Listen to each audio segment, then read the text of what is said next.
Muy buenas tardes, estimados alumnos. Por favor, confírmame si ven mi pantalla completa y se me escuchan correctamente.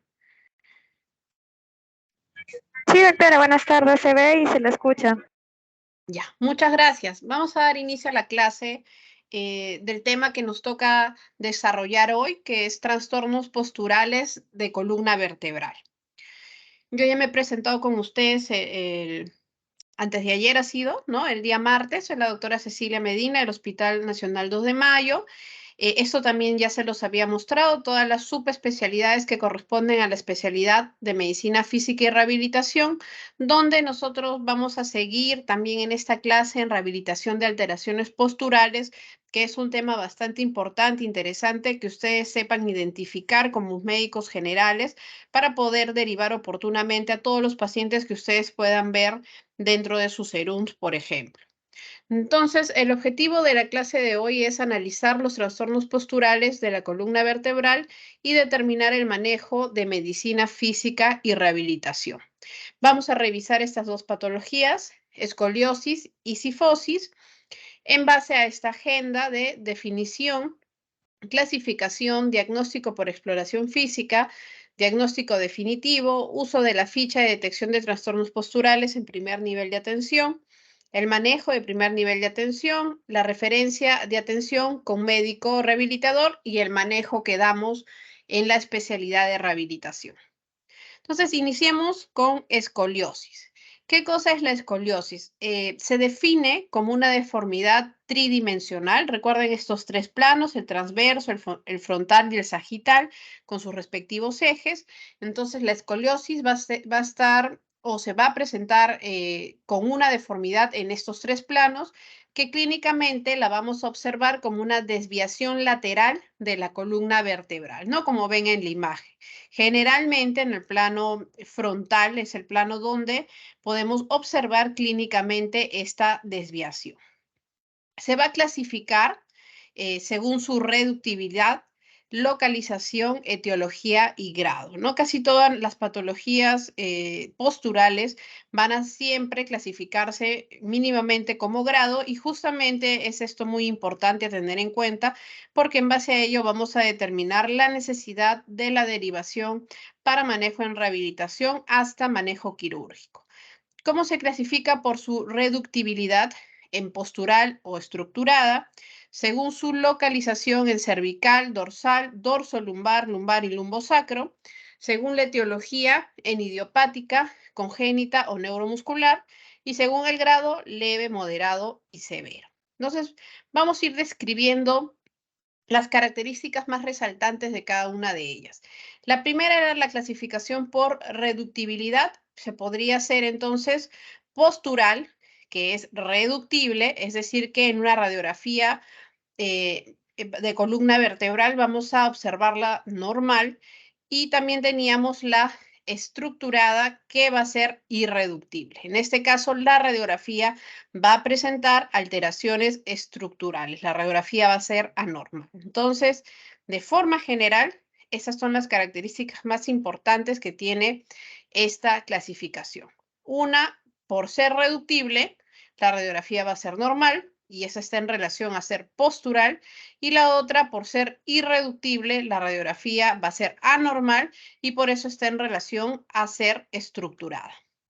Entonces, vamos a describir un poquito más a fondo cada una de ellas. La postural reductible, también denominada no estructurada, tiene algunas otras nombres para poder catalogarlas dentro del diagnóstico, ¿no? Como son actitud escoliótica o escoliosis postural.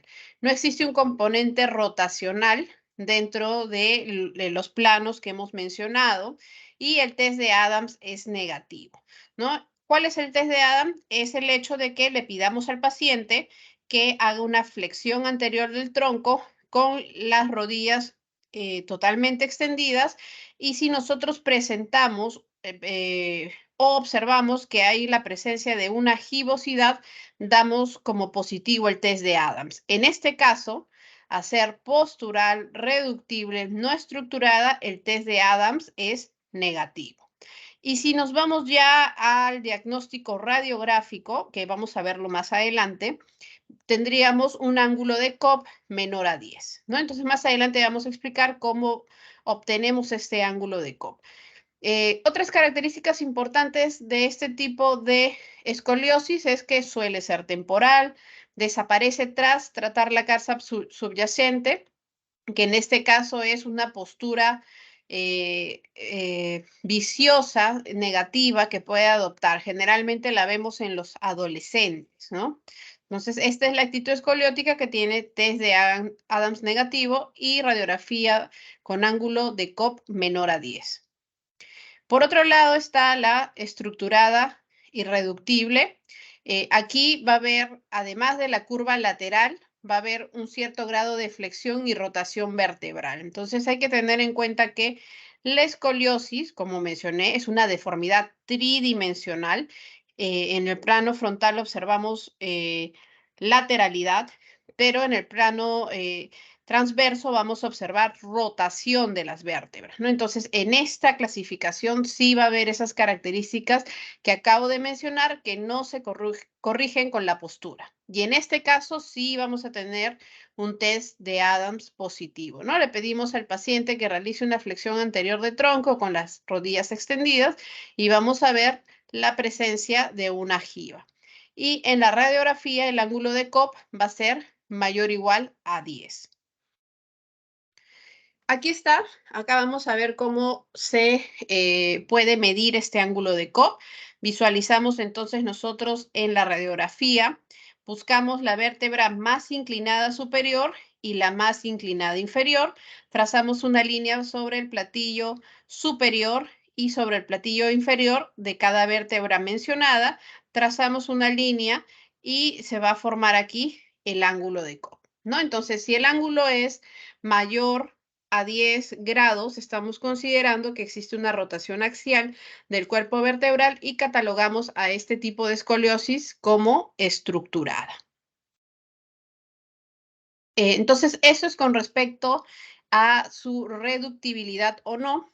Según su localización, bueno, aquí lo que tenemos que hacer es recordar las porciones de la columna cervical, torácica, lumbar, sacra y el coxis, y de acuerdo a ello, donde se encuentre el ápex de la curva escoliótica, vamos a denominar la presencia de la escoliosis, ¿no? Entonces puede ser cervical hasta el disco C6, C7, cérvico-torácica desde C7 hasta T1, torácica desde el disco T1, T2 hasta el 11 y 12, toracolumbar del 12 al L1 y lumbar del disco L1 al 2, ¿no? Entonces, por su localización va a depender dónde se encuentra el ápex de la curva y de acuerdo a ello lo vamos a dar el diagnóstico topográfico.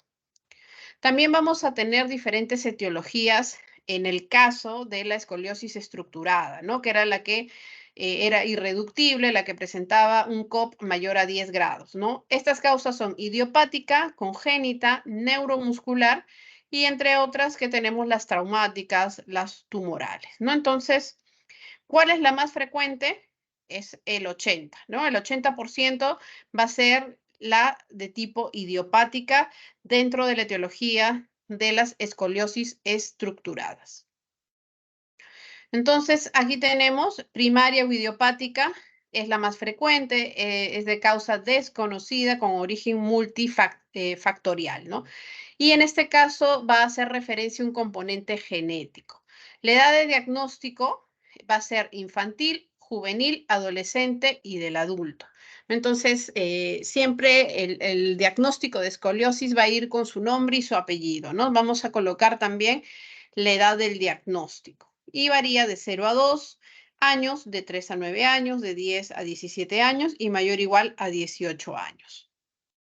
También tenemos la congénita, donde vamos a ver defectos de formación y defectos de segmentación, ¿no? Entonces podemos ver vértebras en cuña, podemos ver como aquí, vértebras en cuña, como en el ejemplo 1, hemivértebras, como en el ejemplo 2, vértebras en barra, como ven aquí, y vértebras en bloque, ¿no? Esas van a ser los tres tipos de deformidades que vamos a encontrar dentro de las escoliosis congénitas. También vamos a clasificarlas, además de por su reductibilidad, de clasificarlas de acuerdo a su etiología y a su topografía por el grado, ¿no? Esto es bastante importante, según la severidad de la escoliosis, que va a depender del valor angular de la curva, que es determinado por el ángulo de Cobb o método de Cobb, que les he explicado. Vamos a tener la clasificación de leve hasta los 20 grados, moderada de 21 a 35, moderada severa de 36 a 40, severa de 41 a 50, severa y muy severa 51 a 55 y muy severa mayor a 56. Puntos de corte para recordar: leve, moderado y severo, ¿no? Con ello para poderlo anotar dentro de la historia clínica de nuestro paciente. ¿Cómo realizamos el diagnóstico por evaluación clínica? Como habrán visto ya dentro de la descripción, de la definición y de la clasificación, hemos tenido que mencionar varios acápites correspondientes a la evaluación clínica porque en base a eso se clasifica, ¿no? Entonces, primero, siempre realizar una buena anamnesis, buscando antecedentes familiares de deformidad de columna vertebral. Vamos a establecer entonces, de acuerdo a la evaluación clínica, si es postural o si es estructurada, ¿no? Entonces, es muy importante también la edad de aparición de la deformidad, el estadio de madurez sexual de Tanner y la edad de la menarquia, ¿no? Porque de acuerdo a ello vamos a ver cuánto puede mejorar el paciente con respecto a la presencia de la deformidad. La mayoría de escoliosis van a ser asintomáticas, no hay dolor. Sin embargo, 25% de pacientes pueden presentar dolor en la espalda dentro de la clínica inicial y 9%, si es que no la presentaba al inicio, puede desarrollar dolor a nivel de la columna vertebral durante el seguimiento, ¿no? Estos son algunos datos clínicos a tener en cuenta para el diagnóstico.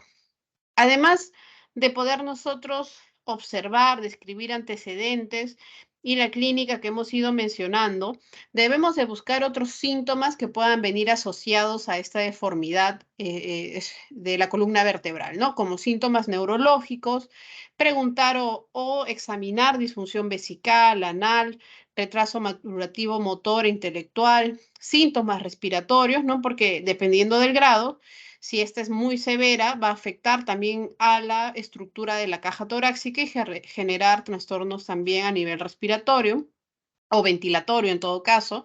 Buscar antecedentes de enfermedades o traumatismos previos, síntomas constitucionales y también muy importante trabajar la esfera psicológica consultando sobre la percepción de la autoimagen. Entonces, veamos el examen físico. Esto es para mencionarles que todo examen de columna vertebral se debe de hacer solo con las prendas íntimas, ¿no? No se puede hacer con ropa, imposible, ¿no? Así se examina dentro de los consultorios columna vertebral, ¿no? Entonces, vamos a observar el plano coronal, asimetría de hombros, cintura del talle también asimétrica, gibosidad que se puede presentar en alguno de los emitórax dependiendo de la lateralidad de la escoliosis, ¿no? Presencia de gibosidades, también las podemos observar en el plano sagital, ¿no? Aquí ya vemos a la persona más lateralizada, donde también observamos una alteración a nivel escapular, presencia de gibosidad. Vamos a observar el examen del test de Adams que les mencionaba, una flexión anterior de tronco y la presencia de la gibosidad que nos indican que es la expresión clínica de rotación vertebral. Eso es lo que significa la presencia de gibosidad o preeminencias costales. ¿Qué otro test, además del test de Adams, vamos a poder realizarle a estos pacientes? Es el test de la plomada, que también se hace en el plano coronal. Nos colocamos una plomada desde el nivel cervical. Lo normal es que esta plomada caiga en la línea interglútea, ¿no? Cosa que no está sucediendo en este paciente, a diferencia de la imagen inicial que les he colocado, ¿no? Entonces, test de la plomada también se utiliza para poder examinar alteración de la columna. En el plano sagital, que vamos a observar? También la postura. Normalmente también si trazamos una plomada en el plano sagital, debería de pasar, como en este caso, el conducto auditivo externo, la línea debe pasar por el conducto auditivo externo, este a su vez por la articulación del hombro y este a su vez por el trocante mayor del fémur, ¿no? Esta es una postura adecuada. Miren, acá se ve también en la imagen lo que les acabo de mencionar. Una postura alterada en el plano sagital que puede acompañar justamente a una escoliosis. Vamos a ver que hay una pérdida de estos puntos de referencia que he mencionado para la línea de la plomada, ¿no? Aquí vemos la cabeza adelantada, presencia de gibosidad a nivel torácico, vemos los hombros antepulsados, hay una anteversión pélvica, ¿no? Todo eso genera alteración postural y compensaciones que eso sí puede generar en el tiempo en dolor. ¿No? Eso es lo que podemos nosotros observar en plano sagital complementario a la lateralización de la columna vertebral clásica de la escoliosis. Nuevamente, en el plano transverso, test de Adams, que en este caso va a ser positivo para las escoliosis estructuradas. Además, también tenemos este dispositivo para poder medir ángulos, ¿no? El ángulo de inclinación del tronco, y este dispositivo es denominado escoliómetro o inclinómetro. Nos sirve no solamente para evaluar, sino también para hacer seguimiento posterior a las terapias que pueda recibir nuestro paciente, ¿no? Entonces es una reglita, como ven, tiene un punto cero aquí al medio, y lo que vamos a hacer es hacemos que el paciente se ponga en posición del test de Adams y vamos a pasar la reglita desde la parte más superior hasta la parte inferior, ¿no? Y ven que esta bolita que iba al medio, que estaba en cero, va a poder moverse hacia la derecha o hacia la izquierda. ¿Qué significa? Miren, si encontramos una inclinación de 7 grados, esto se va a relacionar con un ángulo de Cobb de 20 grados, ¿no? Entonces, este dispositivo, que es una reglita, nos sirve para la clinimetría, se correlaciona con el ángulo de Cobb que podemos encontrar en una radiografía, ¿no? Entonces, se ha preferido tomar como punto de corte 5 grados como medida preventiva para poder iniciar el proceso de rehabilitación o el proceso de higiene postural para este tipo de pacientes, ¿no? Acá está la sensibilidad, la especificidad, que es bastante alta hacia 5 grados, un poco menos sensible y específica hacia 7 grados. Entonces, por ello, se toma como punto de corte 5 grados, pensando que el paciente pueda estar llegando a un COP de 20 grados, es decir, mayor de 10, ya siendo un diagnóstico de escoliosis leve en este caso. Diagnóstico definitivo se hace a través del diagnóstico por imágenes, se mide el ángulo de Cobb en una placa radiográfica en incidencia postero-anterior, ¿no? Buscábamos la vértebra más inclinada superior, la más inclinada inferior, trazábamos las líneas a través del platillo superior e inferior, y eh, donde se unían estas dos líneas, trazábamos el ángulo de Cobb, ¿no? Mayor de 10 ya la considerábamos estructurada. Esta es la ficha de detección de trastornos posturales en el primer nivel de atención. Es lo que deberían ustedes tener en mente para poder evaluar de forma sistemática alguna alteración de la columna vertebral, ¿no? Entonces evaluamos qué cosas: nivel de los hombros y de las escápulas. Miren, esta parte es normal. Aquí consideramos entonces alineados y desalineados. En este caso hay una alteración del nivel de los hombros y del nivel de las escápulas. Ángulo del talle: 1 si es simétrico, 2 si es asimétrico. Test de Adams positivo y negativo en este caso, y positivo para escoliosis, y también todos los datos que les había comentado que se podían observar en el plano sagital, ¿no? Como posición de la cabeza, que puede ser alineada o adelantada, columna dorsal normal o con hipercifosis, que también vamos a tener que evaluar si es reductible o irreductible, y en la columna lumbar podríamos encontrar hiperlordosis o que fuera normal, ¿no? Son algunos hallazgos complementarios en la vista lateral a una escoliosis, ¿no? Entonces, esto es básicamente cuando a ustedes se les presenta algún paciente y tengan sospecha de alguna alteración de columna vertebral, lo que deben ustedes de observar. Y ante la sospecha clínica, solicitar una radiografía de tórax, de columna vertebral, ¿no? Eh, Algunos datos importantes para manejo postural de la escoliosis son estas pautas de postura, la ergonomía, sobre todo en el trabajo correspondiente a trabajo de oficina, de realizar actividad física de tipo aeróbica 3 veces por semana y alimentación saludable, ¿no? Entonces se va a trabajar también con el nutricionista que puedan ustedes tener en el centro de salud cuando estén en el SERUMS de la mano, ¿no? Entonces se trabaja de la mano siempre con su equipo multidisciplinario. Cuando entonces ustedes sospechen que es postural, es decir, Adams negativo, radiografía, el ángulo de COP menor de 10, ustedes lo que van a prescribir son eh, indicaciones de higiene o pautas posturales. ¿Cuándo van ustedes a derivar a un centro con nivel de atención con médico rehabilitador ante escoliosis estructuradas, ¿no? Sobre todo cuando hay menor madurez esquelética, es decir, en niños o adolescentes menores de 14 años, porque en ellos se puede trabajar bastante y modificar las compensaciones que se puedan generar en el niño, ¿no?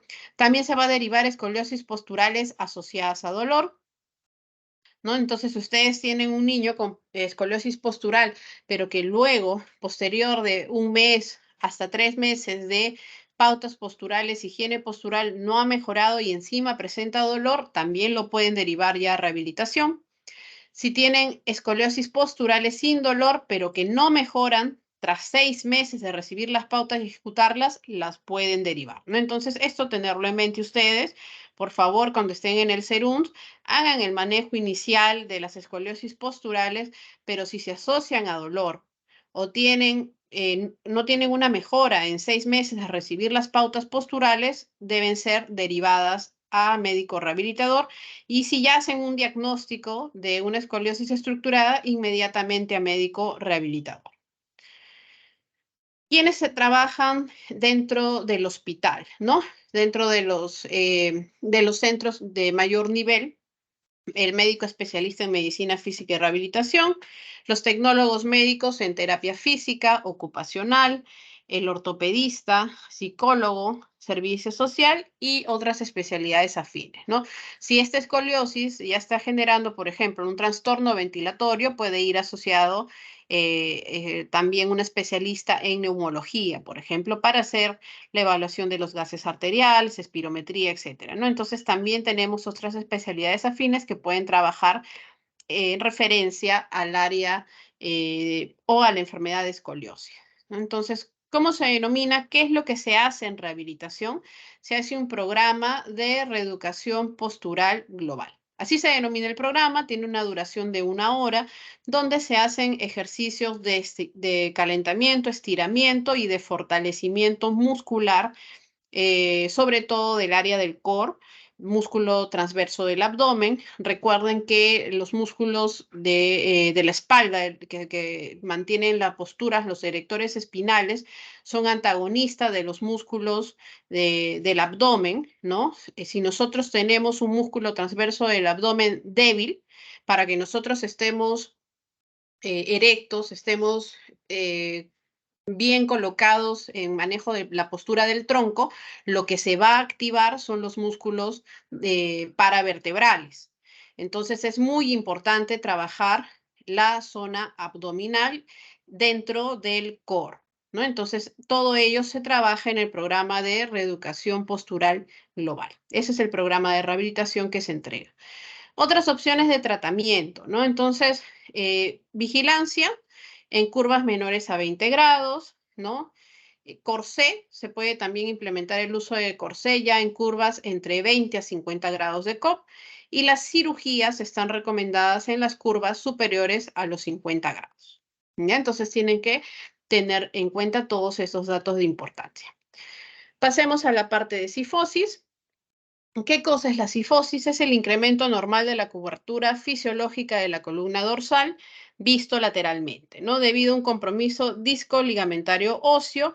Y acá también tenemos unos valores de cifosis torácica normal, que va entre 20 a 40 grados del ángulo de Cobb, ¿no? También para cifosis vamos a obtener un ángulo de Cobb. Este se va a clasificar según su reductibilidad y según su etiología. Según su reductibilidad tenemos de la misma forma la postural y la estructurada, ¿no? La postural se refiere a las que sí se reducen, ¿no? Es un aumento de la cifosis fisiológica que al realizar maniobras de flexibilidad se corrigen, se reducen. En cambio, las estructuradas son irreductibles y aquí vamos a encontrar un ejemplo importante que es la cifosis de Scheuermann, ¿no?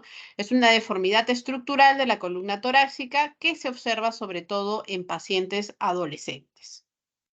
Según su etiología, se va a clasificar también en idiopática, en adquiridas y en congénitas, ¿no? Dentro de las adquiridas tenemos las traumáticas, infecciosas, inflamatorias, neoplásicas, metabólicas, la enfermedad de Scheuermann, hereditarias, post-radioterapia, postquirúrgicas.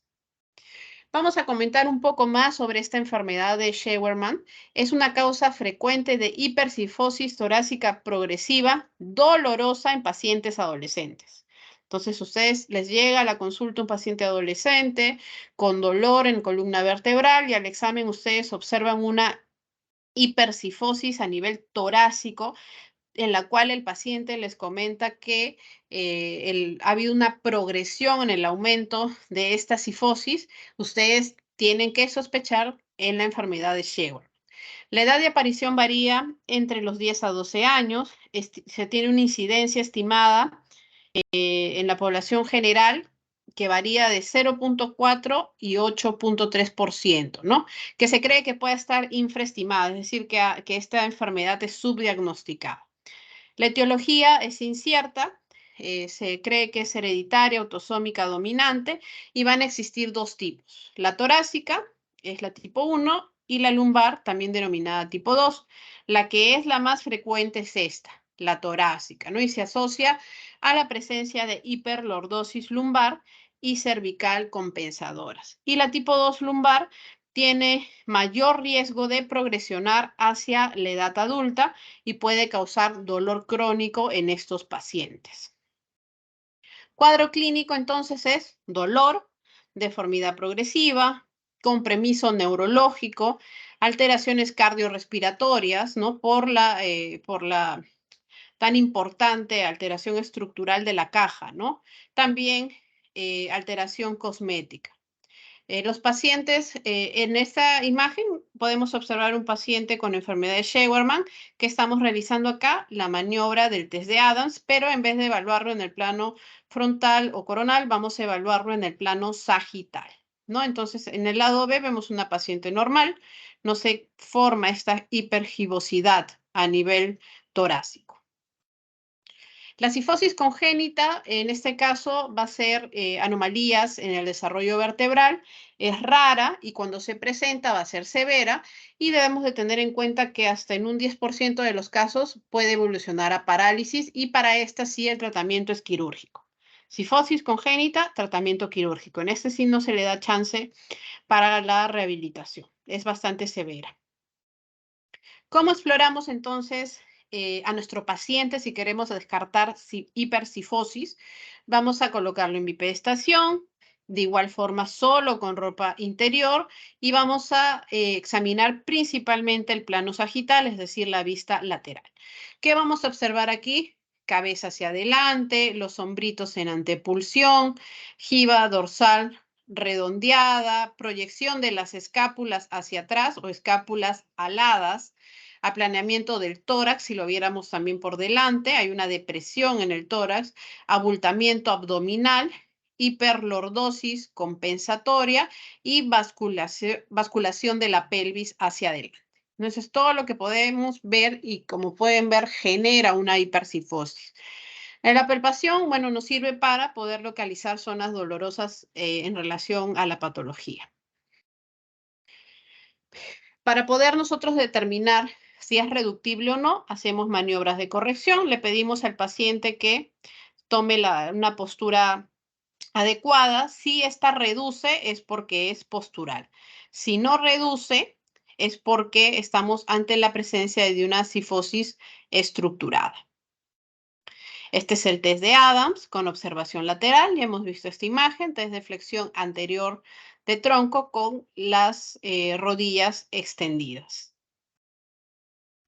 ¿Qué vamos a observar en el examen radiológico? Al nivel lateral, en el raquis, vamos a observar, el paciente tiene que estar en bipedestación cuando tomen y realicen el examen radiológico, y lo que vamos a observar de la misma manera, se va a trazar un ángulo de COP desde la vértebra superior más inclinada y la inferior también inclinada, ¿no? Entonces, aquí el valor normal, como ya mencionamos al inicio, va de 20 a 40.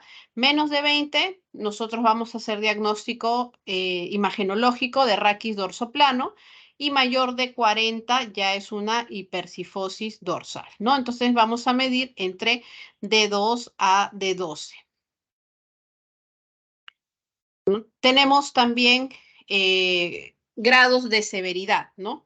Todo lo que sea postural, todo lo que se utilice imágenes y trabajemos en grados, vamos a tener también a su vez grados de severidad. Se considera leve entonces menos de 50 grados, moderada de 50 a 60 grados, severa mayor de 60 grados y muy severa mayor o igual a 70 grados. ¿Ya? Entonces esto a tenerlo en cuenta con respecto a los grados de severidad. Vamos a hacer el uso de la ficha de detección de trastornos posturales, que también son para el primer nivel de atención. Lo mismo, aquí solamente que iniciamos con la vista lateral, que es la más importante dentro de la evaluación. Vamos a ver posición de cabeza, vamos a ver la gibosidad de la columna dorsal y si existe, vamos a practicar la postura de corrección, si es reductible, hipercifosis reductible, y si es irreductible, hipercifosis estructurada o irreductible. También observaremos la columna lumbar si es que existe hiperlordosis, como en este caso de acá. ¿Cuál es el manejo o pautas que ustedes pueden dar en el primer nivel de atención en salud? Y de la misma manera, higiene postural, ¿no? Eso, ¿a quiénes van a tratar ustedes en el SERUMS? Cifosis posturales, es decir, las que son reductibles. Vamos a dar pautas generales de ejercicios posturales, que son ejercicios de flexibilización de toda la columna, que ustedes también los pueden buscar en relación a los ejercicios de Williams, ¿no? Colocamos al paciente en 4 puntos de apoyo y hacen la posición de flexión y extensión de tronco, ¿no? A esta posición le dicen, bueno, en términos coloquiales o en el yoga, ¿no? En la posición de este es de gato, ¿no? Y esta es de sabueso, ¿no? Posición de sabueso, posición del gato. Lo mismo van a hacer ya en decúbito, inclinación pélvica en puente, ¿no? Este ejercicio también es bastante interesante, bastante importante para poder mejorar la cifosis de tipo postural. Otro ejercicio importante que también pueden recomendar es el ejercicio de Superman, ¿no? Son posturas en decúbito prono en este caso, las manos frente a la cabeza, como ven acá, se mantiene la cabeza en posición neutral, nunca es en hiperextensión ni en flexión, ¿no? Siempre mirando hacia adelante, hacia el suelo, y se levantan los brazos y las piernas hacia el techo, ¿no? Entonces, esto lo podemos mantener 3 segundos y repetir 10 veces por día. Entonces, este también es un ejercicio bastante importante para flexibilidad de la columna vertebral. ¿Quiénes pueden trabajar eso? Cifosis posturales. También ustedes van a prescribir deporte 3 veces por semana. Se recomiendan sobre todo los deportes que generen extensión de la columna vertebral, como la gimnasia, los aeróbicos, natación, jugar baloncesto y ciclismo. Están recomendados para el manejo de alteración postural de la columna. Entonces, ¿cuándo ustedes van a derivar a un paciente a la atención de rehabilitación? Cuando los pacientes tengan probable cifosis estructural, cuando el paciente presente una cifosis postural asociada a dolor, y pacientes con cifosis postural que luego de haber sido tratados con higiene postural no mejoran pasados los 6 meses, ¿no? A todos ellos se deben de derivar a médico rehabilitador. De igual manera, se trabaja con equipo multidisciplinario, terapistas físicos ocupacionales, ortopedistas, psicólogo y servicio social. Muy bien, acá tienen la bibliografía utilizada. Quedo atenta a si tuvieran alguna consulta, alguna pregunta sobre el tema tratado.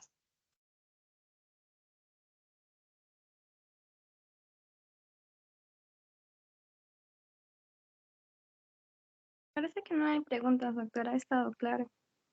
Ah, muy bien. Perfecto. Entonces, te voy a estar enviando ahora mismo las diapositivas para que las tengan a la mano y puedan ir repasando y ya haciendo su cuaderno virtual. ¿Ya? Muy bien. Muchas gracias por su atención. Que tengan muy buena noche. Muchas gracias, doctora. Buenas noches. Buenas noches, doctora. Gracias, doctora.